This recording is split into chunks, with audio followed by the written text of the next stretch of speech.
దిట్టవాళ్ళు ప్రజల mind set KCR గారి మీద చాలా బలంగా నమ్మకంగా ఉంది. మళ్ళీ రాష్ట్రంలో ఈ కరెంటు చిన్నపాటి తేలికపాటి జల్లులు కూడా 10 గంటలు కరెంటు తీసి వీళ్ళంతటి వీళ్ళే పెద్ద వర్షాలకు ఏదో ఆగమైపోయినట్టు ప్రవర్తిస్తారు. ముఖ్యమంత్రి గారి కనీసం కరెంటు మీద ఒక్కసారి పడుతుంది మేడం. నిన్న పడింది వర్షాలు గతంలో పడలేదా మేడం?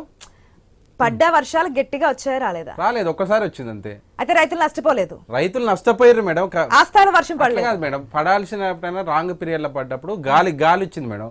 గాలికి మామిడికాయలు రాలిపోతాయి. గాలి కరెంట్ ఉంటుందా? ఎందుకు ఉంటుంది మేడం? గతంలో ఎంతసేపు పడుతుంది మేడం? గాలికి కరెంట్ ఉంటుందా? పవర్ కట్ చేస్తారా? ఎంతసేపు ఉంటుంది మేడం? గాలి వాన ఉంటే పవర్ కట్ చేస్తారా? కరెంట్ గత ప్రభుత్వంలో గాలి వర్షం వచ్చినప్పుడు గాలి వాన వచ్చినప్పుడు పవర్ కట్ చేస్తారా? పవర్ ఆన్ లో ఉంచారా? అర్ధ గంటకు మించి ఎప్పుడు కరెంట్ పోయిన చరిత్ర లేదు మేడం. 10 ఏళ్లలో మీరు తీయండి. ఇప్పుడు వచ్చినటువంటి హైదరాబాద్ లోనే చెప్పేది అదే. నిన్న రాత్రి మీరు ప్రత్యక్షంగా కనపడేది వదిలిపెట్టి ఎప్పుడో కేసీఆర్ గారు చేసిన దాన్ని ఆయన సమర్థన మీద వంకబెట్టే ప్రయత్నం చేస్తే మనం ఏం చేయలేదు మేడం. రేవంత్ రెడ్డి గారికి కనీసం కరెంటు మీద అవగాహన లేదు.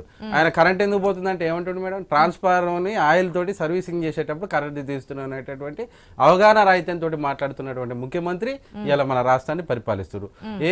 ఏ మొహం పెట్టుకొని కాంగ్రెస్ పార్టీ ఓట్లు అడగబోతుంది మేడం? బీజేపీకి అభ్యర్థులు లేకనే మా పార్టీలో లాక్కొని బీజేపీ అభ్యర్థులుగా పెట్టుకుంది. ఇవాళ ప్రధానంగా మీరు ఇంకోటి కూడా గమనించాలి. మీరు ఇందాక నుంచి కూడా అడుగుతుంటే కరెక్ట్ సమాధానం చెప్తలేరు. రాహుల్ గాంధీ గారు మినహాయించి ఎవరు కూడా యాక్టివ్ గా ఖర్గే కాడ నుంచి ఎవరు కూడా తెలంగాణ రాష్ట్రంలో ఎందుకు రావట్లేదు అనేది మీరు అడుగుతున్నారు.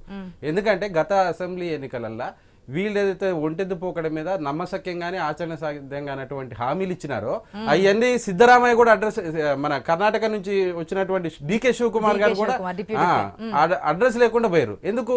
గతంలో ఆయనే స్టార్ క్యాంపెయినర్ లాగా మొత్తం చక్రం తిప్పుతున్నట్టు ప్రజల్ని నమ్మించారు.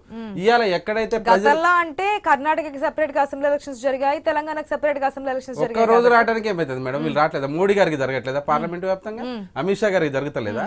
కానీ పార్టీ కదా, మీరెందుకు పక్క రాష్ట్రాలకి? మాకు అవసరం లేదు మేడం. మేము ఇప్పుడు తెలంగాణ ప్రాంత ప్రజల యొక్క శ్రేయస్సు అని ముఖ్యమంత్రి కేసీఆర్ గారు చెప్పారు. అధికారం ఇచ్చి ఉంటే భారతదేశ వ్యాప్తంగా కూడా కేసీఆర్ గారు తిరగలే సామర్థ్యత ఆయనకు ఉంది.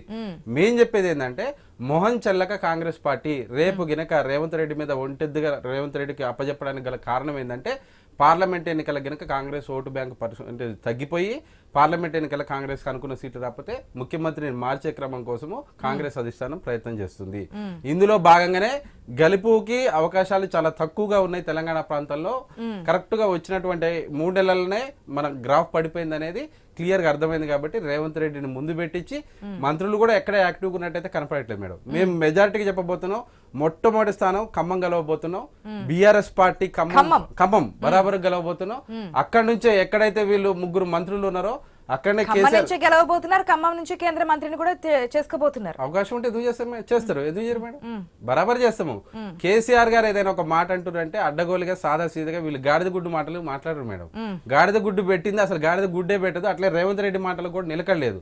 ఇప్పుడు వీళ్ళేమో దేవుడిని ఎక్కడైతే చూపించి రామ మందిరం కట్టినాం అది కట్టినాం అని చెప్పి బీజేపీ ఓట్లు అడిగితే ఆయన దేవుడి మీద ఓట్లు వేసుకుంటే ఓట్లు అడగటం పెట్టాడు. ప్రజలకి ఏం కావాలి, ప్రజలకి ఏం చేయాలనే దాని మీద ఎక్కడ కూడా బీజేపీకి కానీ కాంగ్రెస్కి కానీ క్లారిటీ లేదు. మోడీ గారు అంటారు ఆర్ఆర్ ట్యాక్స్, ఒక సాక్షాత్ ఒక ప్రధానమంత్రి 1000 కోట్లు 2000 కోట్ల రూపాయల ట్యాక్స్ కడుతున్నారని సాక్షాత్తు ప్రధానమంత్రి గారు అన్నప్పుడు నీ దగ్గర రాజ్యాంగబద్ధమైన సంస్థలు ఉన్నాయి కదా, ఈడీ ఉంది, సిబిఐ ఉంది కదా, మరి నువ్వు ఎందుకు రేవంత్ రెడ్డి మీద యాక్షన్ తీసుకోవట్లేదని మేము నిక్కచ్చిగా అడుగుతున్నాం.